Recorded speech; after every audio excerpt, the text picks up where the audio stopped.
Bismillahirrahmanirrahim. Elhamdülillahi Rabbil alemin. Hər birinizi salamlayıram. Gününüz xeyirli olsun inşallah. Əqaid mövzusu davam edir. Mövzumuz peyğəmbərlərin xüsusiyyəti barəsindədir. Keçən bəhsimizdə biz insanların vəhyə olan ehtiyacı barəsində, eləcə də peyğəmbərlərin göndərilməsinin zərurəti və faydası barəsində danışdıq. Bugün isə mövzumuz peyğəmbərlərin xüsusiyyətləri barəsindədir. Peyğəmbərlərin o xüsusiyyətləri dedikdə, yəni bir şəxsin Allah tərəfindən göndərilməsinin əlaməti nədir? Və bir şəxs əgər yalancı olaraq iddia etsə ki, mən Allah tərəfindən gəlmişəm, göndərilmişəm, insanları hidayət etmək üçün, bunun iddiasının yalan olduğunu biz nə ilə ayrı edə bilərik? Nəzərə aldıqda bu məsələ günümüzdə də aktualdır. Təəssüf olsun ki, bəzi şəxslər peyğəmbərlik iddiası ilə çıxır və bir çox bəzən insanlar da bunlara inanır və onları həqiqətən də Allah tərəfindən göndərilən şəxs olaraq qəbul edirlər. Və zamanla təbii olaraq bunlar rüsvay olur və insanları aldatdıqları məlum olur. Hər bir halda İslam ilahiyyatında doğru peyğəmbərlə yalancı olaraq iddia edən peyğəmbərləri ayrı etmək üçün bir sıra xüsusiyyətlər qeyd olunmuşdur. Bu xüsusiyyətlər dediyim kimi İslam ilahiyyatında geniş formada müzakirə olunur. Biz burada bir neçəsinə onun işarə edəcəyik. Birinci bundan ibarətdir ki, hər hansı bir doğru peyğəmbəri tanımaq üçün müxtəlif vasitələr var. O vasitələrdən də biri bundan ibarətdir ki, öncəki peyğəmbərlər həmən peyğəmbəri tanıtmalıdır. Peyğəmbərlərin silsiləsi, yəni tarixi, seyri bir-birinə əlaqədardır. Həzrəti Adəm əleyhissalamdan başlayaraq da İslam peyğəmbərinə qədər bunların ardıcıllığı məlumdur. Hər bir peyğəmbər həm əvvəlki peyğəmbəri təsdiq edir və eyni zamanda özündən sonra gələn peyğəmbəri də müjdələyir. Məsələn, Həzrəti İsa əleyhissalam Allah tərəfindən göndərilərkən həm Həzrəti Musa əleyhissalamı təsdiqləyir, onun nübüvvətini təsdiqləyir və eyni zamanda Həzrəti Muhammədi sallallahu aleyhi və aleyhi və səlləmin gələcəyini müjdələyir. Biz indi hardan bilək, məsələn, İslam peyğəmbəri peyğəmbərdir, öz iddiasında doğrucudur. Baxırıq ki, Həzrəti İsa bundan əvvəlki peyğəmbər, bunun peyğəmbərliyini müjdələmişdir. Demək, birinci yol bundan ibarətdir ki, öncəki peyğəmbərlər tanıdır sonradan gələn peyğəmbər. İkinci məsələ daxili yəqinlik məsələsidir. Yəni, insan həmən bu şəxsin iddiasına, həyatına baxdıqda, təhlil etdikdə daxili yəqinlik əsasında buna çatır ki, bəli, bu həqiqətən də Allah tərəfindən göndərilmiş şəxsdir. Məsələn, Həzrəti Əli əleyhissalam necə bildi ki, İslam peyğəmbəri Allah tərəfindən göndərilən peyğəmbərdir?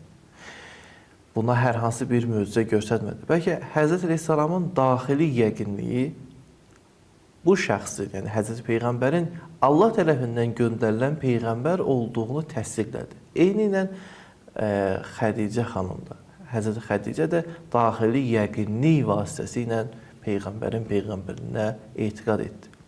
Bunlar ümumi yollardır. Yəni, belə deyil ki, hamı üçün keçərlidir. Ən ümumi yol möcüzə göstərməkdir. Yəni, hər bir peyğəmbərin öz peyğəmbərliyini təsdiq edəcəyi möcüzəsi olmalıdır. Bu möcüzə əsas mahiyyət etibarı ilə bu şəxsin Allah tərəfindən göndərilən rəsulu olduğunu çatdırmaq üçündür.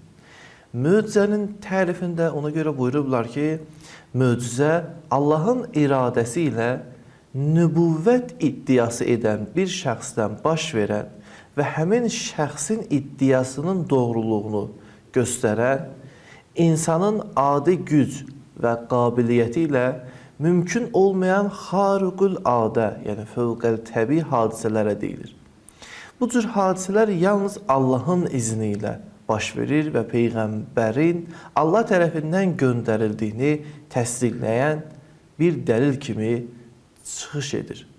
Burada möcüzənin tərifində bir sıra qeydlər var. Biri budur ki, Allahın iradəsi ilə baş verməsi. Yəni, möcüzə bu Peyğəmbərin özünün şəxsi təşəbbüsü deyil, Allahın iradəsidir.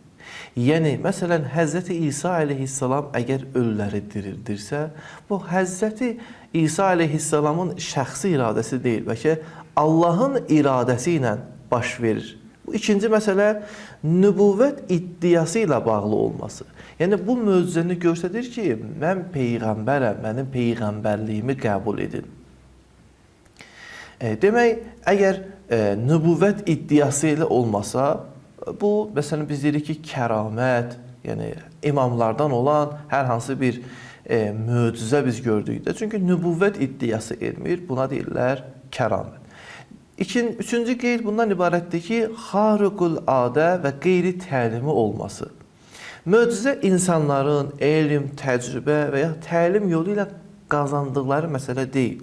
Yəni, belə deyil ki, məsələn, müxtəlif şamanlar var, onlar təcrübə əsasından müəyyən bir işlər göstərirlər.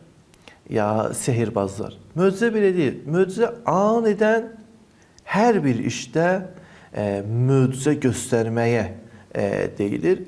Ən sonunda adi qaydalara zidd olsa da səbəb-nəticə prinsipinə tam ilə uyğundur. Möcüzə, məsələn, biz deyirik ki, Həzrəti Musa əleyhissalam əsasın adlı yerə və ilana çevrildi. İndi biz bilirik ki, ilan hər hansı bir heyvandır və onun varlığa gəlməsi üçün başqa bir ilana ehtiyac var, yumurta qoymalıdır, yumurtadan çıxsın. Amma əsli ilə ilan arasında təbiət etibarıyla insan bir əlaqəni görmür. Amma biz fikirləşək ki, bu əsa və ilan arasında fəlsəfi diqqətlə baxdıqda heç bir əlaqə yoxdurmu? Yəni, həqiqətənmi, ola bilməzmi bunlar arasında təbiət yaradılış etibarı ilə uyğunluq olmasın? Biz baxanda görürük ki, bəli, bunlar arasında uyğunluq var. Demək, möcüzə səbəb-nəticə qanunlarını sürətləndirən, ona bir məna qatan və onun hərəkətini tam olaraq dəyişən bir məsələyə deyilir. Və digər bir məsələ isə, məsələn, möcüzə hər hansı bir yaradılışa tanış olmayan məsələ deyil. Məsələn, biz adət etmişik ki, insan dünyaya gələndə onun 5 dənə barmağı olsun. Həm əlində olan, həm ayağında 5 dənə var. İndi bir uşaq fikirləşin ki, məsələn, onun 6 barmağı var və yaxud 4 barmağı var. İndi bu, bizim o təsəvvürümüzdə olan, yəni adi yaradılışdan fərq edir. Sual, bu kimi məsələlər möcüzə sayıla bilərmi? Cavab, xeyr. Bunlar qeyri adi məsələlərdir, amma fövqəltəbii və möcüzə məsələsi deyil. Bütün bunlar təbiətlə əlaqədar bir məsələlərdir. İndi bir insan bunları əlində bayraq göstərib, baxın, məndə bir ilahi vergi var və s. Bunları iddia edə bilməz. Demək, möcüzə Peyğəmbərlərin əsas xüsusiyyətidir. Və nəyə görə? Çünki biz onun sözlərinə əməl edərək uca Allahın hökmlərinə tabi olacaq. Demək, uca Allah bu şəxsi digər insanlardan fərqləndirmək üçün ona fərqləndirici xüsusiyyət verməlidir. Və möcüzə bu şəxsin şəxs olaraq daşıdığı bir vəzifə deyil, ilahi təyinatı, ilahi vəzifəni daşıdığı, çatdırdığı üçün insanlardan ayrıla biləcəyi xüsusiyyətdir. İnşallah digər bəhslərimizdə Peyğəmbərlərin digər xüsusiyyətləri barəsində sizlərlə müzakirə edəcəyik. Əssalamu aleykum və rəhmətullahi və bərəkətuhu.